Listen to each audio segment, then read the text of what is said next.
Today I had the opportunity to visit the National Safety Council's opioid memorial on the Ellipse. It's a moving experience. President Trump and the First Lady encourage you all to visit the memorial before it leaves Washington, D.C. on April 18th. Today, at the Summit of Americas in Lima, Peru, Assistant to the President and Advisor Ivanka Trump oversees Private Investment Corporation, and the acting U.S. Secretary of State announced OPIC's two-time America Latin American Women's Initiative, say that fast, which will mobilize $500 million in private capital to invest in projects that empower women in Latin America. This new initiative will break down barriers that limit women's full participation in the economy and reaffirms the Trump administration's commitment to empowering women in Latin America and around the globe. As you all saw, yesterday's confirmation hearing for Secretary of State designee Mike Pompeo went very well. From his years in the Army to his time as a key member of the House Intelligence Committee to his successful tenure as CIA Director, Secretary-designee Pompeo has excelled as one of the nation's key leaders in national security and foreign policy. As a result of Mike Pompeo's leadership, America has been safer, more secure, and more prosperous. There is absolutely no legitimate reason that Secretary-designee Pompeo's confirmation process should not be done in a speedy and bipartisan manner. Even the Washington Post editorial board, hardly a cheerleader for this administration, published an editorial yesterday with a simple, straight-to-the-point headline, "Confirm Mike Pompeo." Democrats and Republicans should do exactly that by coming together and doing what is, without question, the right thing for our country. And with that, I will take your questions. Cecilia. Thank you, Sarah. The president came out swinging today, calling James Comey a liar, a leaker, a slime ball. Is he worried about what he's saying? Not at all. The American people see right through the blatant lies of a self-admitted leaker. This is nothing more than a poorly executed PR stunt by Comey to desperately rehabilitate his tattered reputation and enrich his own bank account by peddling a book that belongs in the bargain bin of the fiction section instead of being remembered as a dedicated servant in the pursuit of justice. Like so many of his other colleagues at the FBI, Comey will be forever known as a disgraced partisan hack that broke his sacred trust with the President of the United States, the dedicated agents of the FBI, and the American people he vowed to faithfully serve. One of the President's greatest achievements will go down as firing Director James Comey. On another topic, quickly, if I may, the Deputy Attorney General was here yesterday. Is the President going to fire Rod Rosenstein? I don't have any announcements at this time. The President's voiced some frustrations, but beyond that, I don't have anything to add. John. Sarah, the President a short time ago issued a pardon to Scooter Libby, the former Vice President's Chief of Staff. There are many people who believe that Scooter Libby was the victim of a special counsel investigation run amok. The recent statements that we have heard from the White House would seem to indicate that you feel much the same thing about the Mueller investigation. Was the President sending some sort of signal to the Mueller investigation or about the Mueller investigation by pardoning Scooter Libby? Not at all. One thing has nothing to do with the other, and every case should be reviewed on their own merits. Pardoning Libby was the right thing to do after the principal witness recanted her testimony. The D.C. Court of Appeals panel unanimously voted to restore Mr. Libby's bar membership after being presented credible evidence in support of his version of events, and it appears that key prosecution witness, Judith Miller, changed her recollection of the events in question. In the statement, the pardoning statement today, the President acknowledges he doesn't know Scooter Libby. What was it that convinced him that Scooter Libby deserved a pardon? The President thought it was the right thing to do. Justin? Thanks, Sarah. I have two things I wanted to ask about. The first, the President at the beginning of the week said he expected a decision. Sorry, can you speak up a little? Sure. The President at the beginning of the week said he expected a decision within 24 to 48 hours on Syria. On Tuesday, he said a decision would probably come that night, but here we are on Friday, and in a statement last night, you said that no final decision had been reached.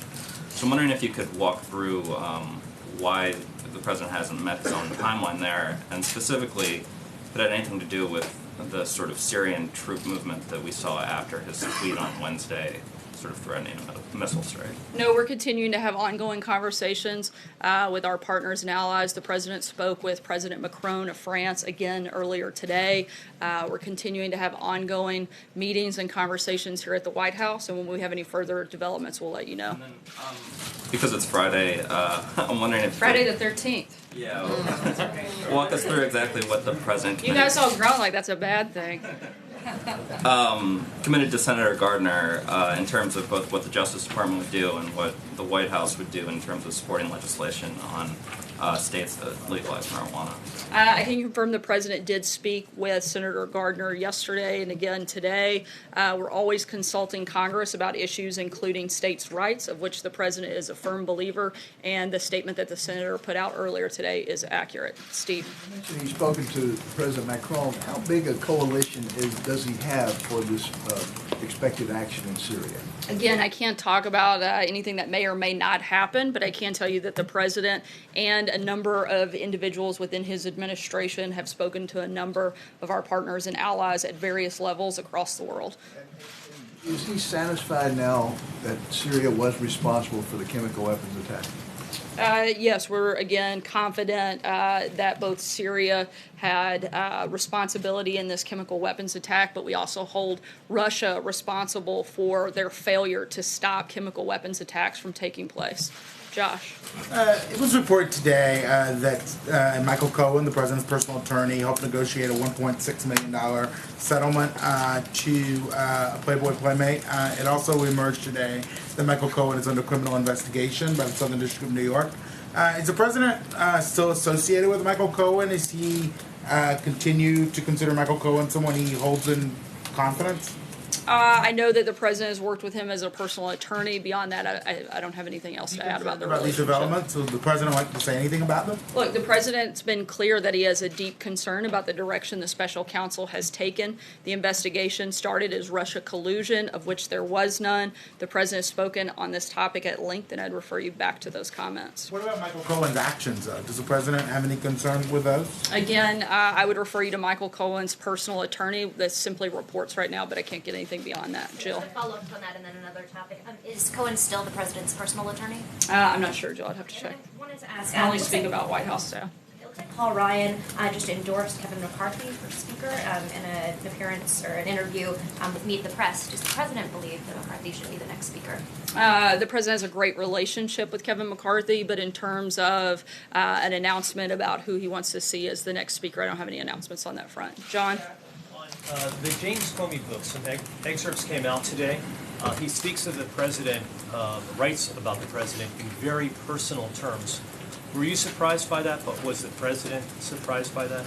I don't think we're surprised by the fact that James Comey continues to spread false information. The guy's known to be a liar and a leaker, and so there's not a lot about James Comey that we would find to be very surprising. Steve? Just really quickly on the pardon that came out today for Scooter Libby, the president so far in his time in office has issued 3 presidential pardons. One of those was to Joe Arpaio.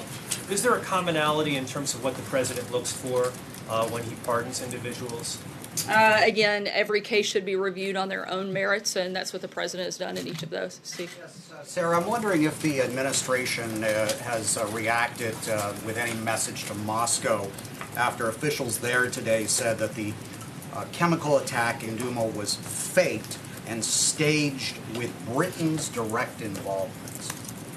Certainly, our intelligence tells us otherwise. I can't go beyond that, but again, we have a very high confidence that Syria was responsible, and once again, Russia's failure to stop them and their continued disaction on this front has been part of the problem. April. Sarah, what part does the president bringing Russia into the Syria equation now cause for the delay in the strike timeline? Again, we are continuing to have ongoing conversations with partners and allies, assess the information, and once a decision is made, we'll let you know.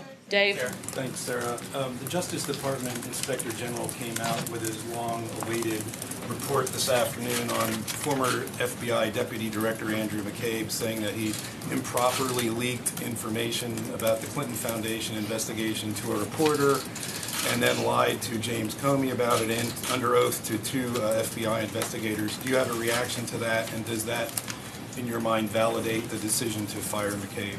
I haven't seen the full report, but it sounds like 2 peas in the pod with McCabe and Comey. McCabe was fired in disgrace for misconduct and lying about it. Beyond that, I don't have anything at this point. Francesca. Thank you, Sarah. You said that that James Comey was a liar, that he's a leaker, that he made false representations or claims, other than what the president tweeted this morning about lying under oath to Senator Grassley? What exactly has he said that's false or a lie? Comey claimed reopening the Clinton investigation when he did was based on merit. Now he says it was based because of poll numbers. Comey claimed the president told him to stop investigating Flynn after he previously testified that no one told him to stop investigations. He also, even the media has reported that officials have determined that Comey leaked 4 memos, at least 4 that we know about, with classified information. I think it's very clear that Comey has a credibility problem. The other thing is clear, this is one of the few issues in Washington that both Democrats and Republicans agree on. He's been criticized by the legal community for leaking sensitive information, and organizations promoting good government found Comey's leaking grounds for firing. Multiple Democrats, including some of the biggest leaders in the Democrat Party, have also attacked Comey. Minority Leader Pelosi said Comey was maybe not in the right job. Senator Schumer said he was appalled by what Comey did and did not have confidence in him any longer. Senator Bernie Sanders said Comey acted in an outrageous way. Clinton's running mate, Senator Kaine, said Comey is responsible for the lowest moment in the history of the FBI.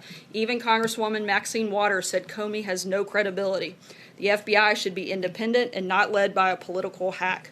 Comey's higher loyalty is pretty clear that it's only to himself. If you can get this group of people and others like Mark Meadows and a number of others to agree on something, I think that you'd have to be right. Sarah, Jim? what about the dossier, though? Sarah, what about the dossier? Did he also lie about the dossier in his conversation with President Trump about that? The dossier is false opposition research that was funded by the Clinton campaign to attack the president. It was used illegally to justify spying on Americans. And I think that's quite the problem. Jim? Sarah, What about the content of the president's attacks on Jim Comey, your attacks on Jim Comey? Isn't all of that a bit unbecoming of the presidency of this White House to go after him in such a personal way like that? I think it. Slime ball and a liar and a leaker. I think it's unbecoming for the person that is supposed to be the top law enforcement official in the United States, the person that is supposed to protect the people of this country, to lie and leak classified information, certainly to falsify documents. I think that's a very big problem. And somebody who has created this problem for himself. I didn't encourage Jim Comey to go out and do a PR campaign. Congress has asked Jim Comey to come and testify multiple times, of which he's denied being able to do, yet he found time to sit down with George Stephanopoulos for 5 hours. I think if anybody has created this problem, it's Jim Comey, and he should be the one held responsible. Hey, sir, if I can just follow I'm gonna up. keep moving for the sake Other of folks time. got 2 questions. If I can just ask a second follow-up question because it's Friday. Well, it's Friday, yeah. And you've You'd probably get really upset, and I don't need that if I did. Not at all, not at all. No, but you've probably seen this tweet. It was a tweet that you posted before the election in 2016 when you're attacking FBI agents because you're under criminal investigation, you're losing. Yeah. What do you make of that now? I mean, isn't The that... rank and file FBI are some of the greatest people in this country.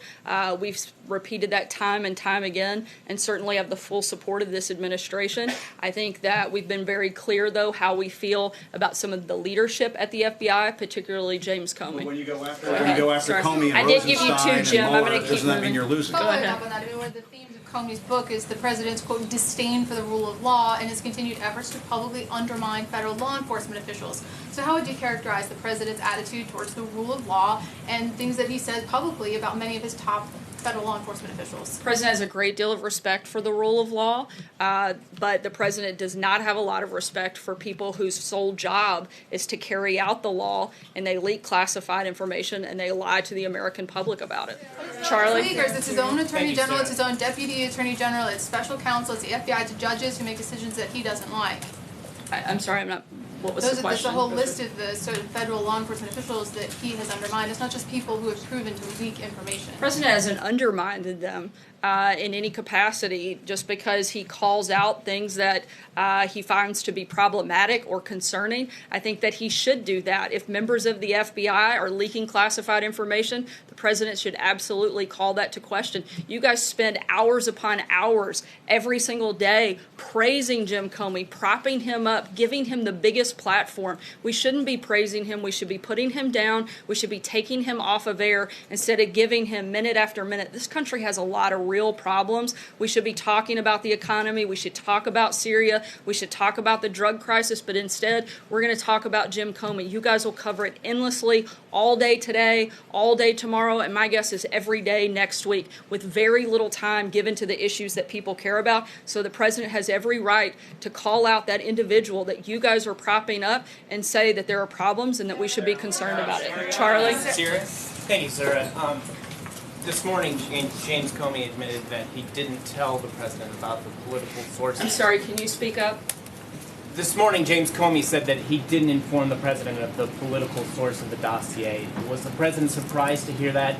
Did Director Comey ever tell him about the sourcing of the political dossier against him? I'm not sure about that specific conversation, but I know that it's been documented many times over now that the dossier is false opposition research funded by the Clinton campaign and used to attack the president. I think. Question, because it's Friday. Did the president speak to former Vice President Dick Cheney about the Scooter Libby pardon either before or after? I'm not aware of any conversations on that front. John? Yeah, thank you, Sarah. 3 Republican state senators from Missouri wrote the president yesterday saying that the embattled Governor Eric Greitens should resign from office. He has serious charges of sexual abuse against him, faces impeachment, and refuses to resign. They concluded that as a former Navy SEAL, he would salute and resign if his commander-in-chief asked him to. Did the president receive the letter? What is his response? And will he ask Governor Greitens to step down? I don't have an official response at this time, but certainly something that is very concerning and something that we're taking very seriously, and I'll keep you updated as we have something. Sarah? Thank you, Sarah. So concerning the summit with Prime Minister Abe next week in Florida, does the president plan to push for a bilateral free trade agreement with Japan? I'm not going to get ahead of the president's conversations with Prime Minister Abe, but trade will certainly be something that is discussed, as well as the ongoing conversations around North Korea. Does the president have another NSC meeting today on Syria? I'm sorry? Will the president be having another NSC meeting today on Syria? There is another national security meeting later this afternoon at the deputies level. Aisha? The pardoning process. It seems like we've had these 3 pardons. They all were somewhat high profile or had gotten media attention. How is the president deciding when to take action on a case? I mean, with Arpaio, he hadn't even been sentenced yet. The Scooter Libby case was very old. So how are you deciding when to take action on these cases? And can a normal person who feels like they've been unjustly convicted, can they get their case to the White House? I mean, there's a Justice Department process, but it seems like the president is taking special interest in certain cases. Again, the president has exercised constitutional authority, and he determines when and how he's going to use that when it comes to the pardon process. He looks at each one individually and makes a decision, and we make that announcement. Nadia? Sarah. Thanks a lot, Sarah. Who are you calling, Brian? I was calling on Nadia, and then I'll go to Brian. All right, thank you, Sarah. The OCPW is sending inspectors to Syria. Do you think this is a futile exercise since you already have the evidence that actually they have chemical weapons? Once again, we are confident in the intelligence that we have and in the fact that we know that Syria is responsible for these actions. Take one last question, Brian. Thanks, Sarah. I'll do 2. One on Syria and one on the Department of Justice. On Syria, the president has publicly said that he wants to get out of Syria. Has this strike changed his mind on that? And is he considering other options other than a plan to pull out U.S. forces from Syria? And if you could just answer that. I'm sorry, what was the last part? Is he considering other options other than a long-term strategy to get U.S. forces out? I don't have any additional changes to policy in Syria at this time. And in terms of options, all of our options are on the table, and we're continuing to look at those, and we'll make an announcement then. And so I have a question about the Department of Justice. What does the president have to say to Republican lawmakers who believe that firing Mueller would be suicide, as Grassley has said, or firing Rosenstein could mean the end of the presidency for Donald Trump, as Lindsey Graham has said. I'm not going to get into hypothetical situations. The president's taken no action on that front, and I'm not going to get into back and forth on a hypothetical. Well, that's for Republican lawmakers who are counseling him not to take an action like that. As with a number of issues, the president talks to a lot of different lawmakers on a number of topics. He's going to continue consulting with them, not just on this, but on some very big issues that our country is facing, and that's what his focus is actually on. Thanks so much, guys. Happy Friday.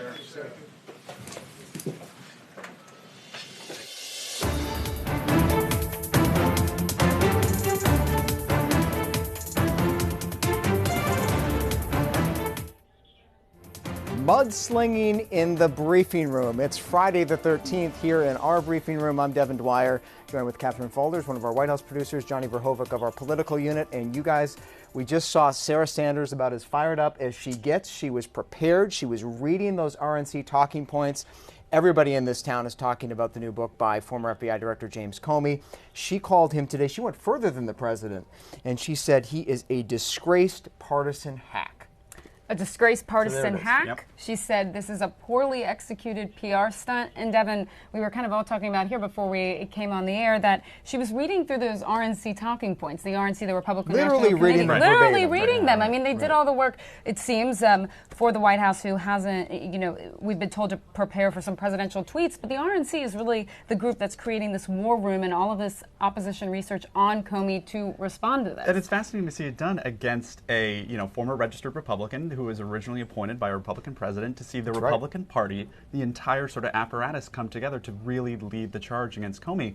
And Sarah made the point, that she thinks the media is propping up Comey, but there's a new ABC News Washington Post poll out today that says 48% trust Comey over Trump. I mean, there's numbers broadly among independents, among women, that Comey still has that trust edge against Trump in terms of, And we'll see how those numbers play up as the media cycle continues to unfold. One of the things that Sarah was asked about today was the president's fixation, apparently, with that reported Steele dossier, the salacious file that was prepared on Donald Trump, in which there were some pretty scathing sexual allegations. Let's take a look. George asked Comey about that. I'm about to meet with a person who doesn't know me. He's just been elected president of the United States. By all accounts, and from my watching him during the campaign, could be volatile. And I'm about to talk to him about allegations that he was involved with prostitutes in Moscow and that the Russians taped it and have leverage over him. Pretty extraordinary moment there. So much more from that interview. You've got to tune in on Sunday, 2020, 10/9 Central, from George. But Sarah today, again, going on the offensive against those allegations and saying it really has gotten under the president's skin. Yes, it has, and you can clearly tell from the tweets he fired off this morning. But Devin, the reality is the White House and the RNC, the goal here from this interview, from this book, is to completely brand Comey as a liar and dishonest and a liar and a leaker, as the president said this morning. We should note that there's no evidence. They've presented no evidence of the leaking that the president alleges, but exactly, they've presented no evidence of that, and we've asked them multiple times. But that's really the bottom line here, and the goal of this is just to push back and call him a liar. Yeah. Now, hanging over all of this is, of course, some serious business, which Sarah alluded to at the end, the potential looming military strikes against Syria. Sarah says the president's still deliberating. What is our polling telling us about where Americans feel about well, I think strike? There's kind of a split there on the polling, but I think it's interesting to note that, you remember this from the campaign. It's interesting that we've come from a candidate, Trump, who's so often talk about not wanting to telegraph military signals, not wanting to telegraph what we're doing. Now, basically, the whole last week in Washington has just been an open debate about what are we going to do in Syria. It's fascinating to see that conversation change. And let's get the latest on what we're going to do in Syria over at the Pentagon. Let's bring in Stephanie Ramos, our Pentagon reporter. Stephanie, you've been working the hallways today. This decision seems to be put on hold. We were on a sort of marching toward a timeline. The president has blown past his own deadline. And here it is, Friday the 13th. The president's a superstitious guy. What's he going to do? What are you hearing? That's a very good question, Devin. As you know, there's been a lot of speculation around possible U.S. military action in Syria. President has still not made his final decision, we understand it. But we also know that over the last couple of days, military planners have presented a number of options to him as to what he should do. But again, still no decision. But what we have seen this week is a lot of back and forth between the U.S. and its allies and Russia and Syria. We did hear from UN Ambassador Nikki Haley this morning at the UN Security Council, where she says analysis done by the U.S., the UK, and France shows that there is proof that there was a chemical attack in Dumas last weekend. Now, we understand that Nikki Haley is headed to D.C. to attend some of those meetings at the White House being held this afternoon. You just heard from Sarah Sanders, where she confirmed that there is a national security council meeting being held this afternoon. We know that Defense Secretary Mattis, he's not around here today, but he is in D.C. He canceled his trip to New York yesterday. He has also canceled his trip to Nevada and San Francisco that was scheduled for over the weekend. So he is staying in town. Now, what we are also hearing today from the Russian military. They are accusing Britain of staging that horrific attack. We heard from Russia's Foreign Minister Sergei Lavrov, who said the relations between the U.S. and Syria right now are very tense, but the two militaries are staying in regular contact. And what we've heard here at the Pentagon is that deconfliction line is being used. Russia is communicating with the U.S., and that line was put in place back in 2016. Back over to you guys. And those U.S. assets are in place. Stephanie, thank you so much. And there is, Catherine, that meeting this afternoon with the National Security Council deputies. This would be the second meeting of the council in 2 days. Right, the second meeting. There was a meeting just the other day over there where we thought there may be a decision. Again, another meeting later this afternoon. But as you mentioned, we're still in a holding pattern, waiting on a final decision from the White House, from the president. It definitely feels like one of those days in Washington where you just kind of hold in your breath a little bit. It's Friday the 13th. Exactly. Let's real quickly take the temperature of the White House. We have Arlette Saenz there on the White House North Lawn. She has been staking out the action this afternoon on Syria. She's closely watching the West Wing. Arlette, what are you hearing about what's going to go down this afternoon on the Syria front?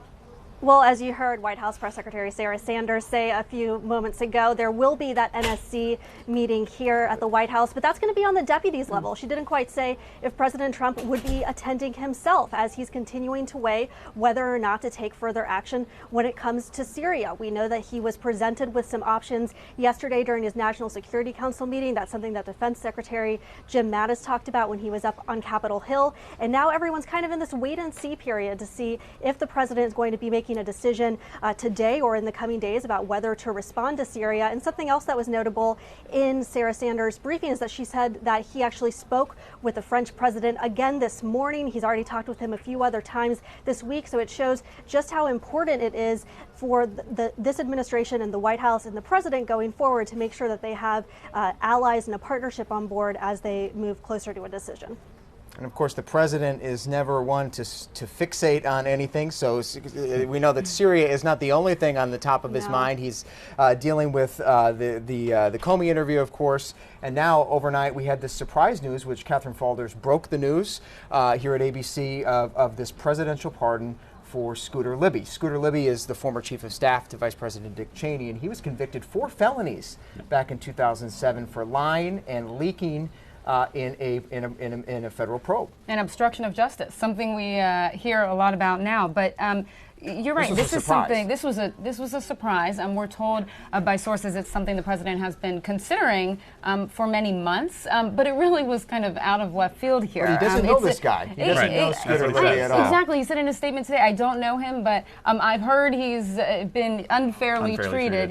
We hear that a lot from him as it relates to others. But definitely a controversial pardon right now, and it could possibly send signals to those who are implicated in the Russia investigation and with obstruction of justice charges that, hey, we got your back, right? Yeah. That's unclear. Of course, Kellyanne Conway says that that's not the case, but definitely a controversial pardon for this administration. And that question was put to Sarah Sanders, Arlette. She was asked specifically whether this pardon of Scooter Libby, a liar and a leaker, could be a signal to those other Trump compatriots in the Mueller investigation. What did she say to that? Everyone wants to know why, out of the blue, the president issued this pardon of somebody he doesn't know.